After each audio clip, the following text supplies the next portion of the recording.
ఈరోజు వీడియోలో మనం లేబర్ కార్డ్‌ని మనము ఆన్‌లైన్‌లో ఎలా అప్లై చేసుకోవాలి? సో, దీనివల్ల మనకి ఏమేమి లాభాలున్నాయి? అదేవిధంగా ఏమేమి ఉపయోగాలున్నాయి?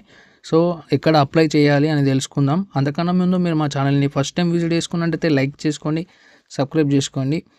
అయితే ఈ లేబర్ కార్డ్‌కి ఎవరు అర్హులు మనం చూసుకున్నట్టయితే సో, అదేవిధంగా ఎవరు అప్లై చేసుకోవచ్చు అని మనం చూసుకుందాం. అయితే ఈ లేబర్ కార్డు ఇప్పుడే కాదు చాలా రోజుల నుంచి అయితే ఉంది. ఇది చాలా మంచి పథకం అనమాట. సో, ఈ లేబర్ కార్డ్ గురించి ఇప్పటికి కూడా చాలామందికైతే తెలియదు. సో, ముందు ఈ యొక్క లేబర్ కార్డ్‌కి ఎవరు అర్హులు మనం చూసుకున్నట్టయితే ఎవరికైతే ఆదాయం నెలకి రూ. 15,000 లోపు ఉంటుందో సో, వాళ్ళు మాత్రమే ఈ యొక్క లేబర్ కార్డ్‌కి అర్హులనమాట.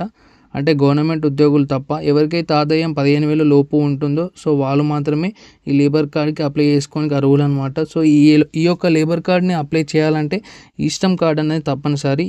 ఇంతకుముందు మనకు ఈ శ్రమ్ కార్డ్ అనేది అడగకపోతుండే.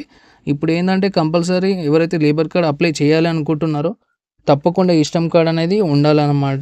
సో, ఈ లేబర్ కార్డ్‌కి మనం అప్లై చేయాలంటే మనకు కావాల్సిన డాక్యుమెంట్స్ ఏంది? మనకు కావాల్సిన పత్రాలు ఏందో చూసుకున్నట్టయితే మనకు రేషన్ కార్డ్ అనేది తప్పకుండా ఉండాలన్నమాట. సో, మన రేషన్ కార్డ్‌లో ఎంతమంది ఉన్నారో అంతమంది ఆధార్ కార్డ్ జిరాక్స్‌లు అయితే మన దగ్గర అయితే ఉండాలన్నమాట.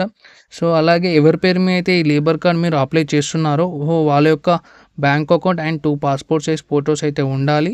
సో, ఈ లేబర్ కార్డ్ ద్వారా మనకు ఏమేం బెనిఫిట్స్ అదేవిధంగా ఏమేం లాభాలు ఉన్నాయి చూసుకున్నట్టయితే ముఖ్యంగా ఆడపిల్లలకనమాట. సో, ఎవరికైతే కొత్తగా పెళ్ళవుతుందో సో, వాళ్ళకి రూ. 30,000 అదేవిధంగా ఎవరైతే బిడ్డను డెలివరీ చేస్తారో డెలివరీ టైంలో కూడా రూ. 30,000 కూడా ఇవ్వడం జరుగుతుందనమాట. సో, అది ఎలా అంటే ఖాతాదారులు లేకపోతే లేబర్ కార్డ్ రిజిస్ట్రేషన్ ఎవరైతే చేసుకున్నారో సంవత్సరం అయి ఉంటే వాళ్ళకు పెళ్ళికి రూ. 30,000 అదేవిధంగా బిడ్డను ప్రసవించిన తర్వాత 30,000 కూడా ఇవ్వడం జరుగుతుందనమాట. సో, ఓవరాల్‌గా రూ. 60,000 అయితే మనకి పొందడం జరుగుతుంది. సో, అంతేకాకుండా మనకు ప్రమాదవశాత్తు యాక్సిడెంట్ అయ్యి ప్రభుత్వం మనకైతే ప్రమాదవశాత్తు యాక్సిడెంట్ అయ్యి ఉంటే ప్రభుత్వం మనకు 6,00,000 వరకైతే సహాయం అయితే చేస్తుంది.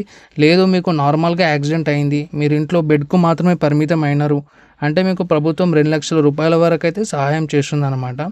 లేదు ఏదో చిన్న యాక్సిడెంట్ అయ్యి మీరు ఏ పని చేయలేకపోతున్నారు, ప్రభుత్వం అయితే మీకైతే రూ. 1,30,000 వరకైతే సహాయం అయితే చేస్తుందన్నమాట.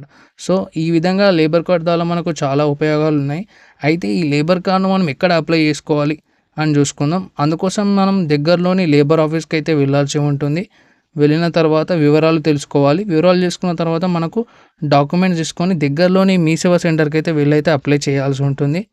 వన్స్ మీరు మీ సేవా సెంటర్‌కి వెళ్ళి అప్లై చేసిన తర్వాత మళ్ళీ లేబర్ ఆఫీస్‌కి వెళ్ళి మీ యొక్క డాక్యుమెంట్స్ అయితే సబ్మిట్ చేయాల్సి ఉంటుందన్నమాట. సో, ఈ విధంగా మనం లేబర్ కార్డ్‌ని ఆఫ్‌లైన్‌లో అయితే అప్లై చేయాల్సి ఉంటుంది. సో, ఈ వీడియోకి సంబంధించి మీకు ఇంకేమైనా డౌట్స్ ఉంటే కామెంట్ సెక్షన్‌లో డిస్కస్ చేయండి.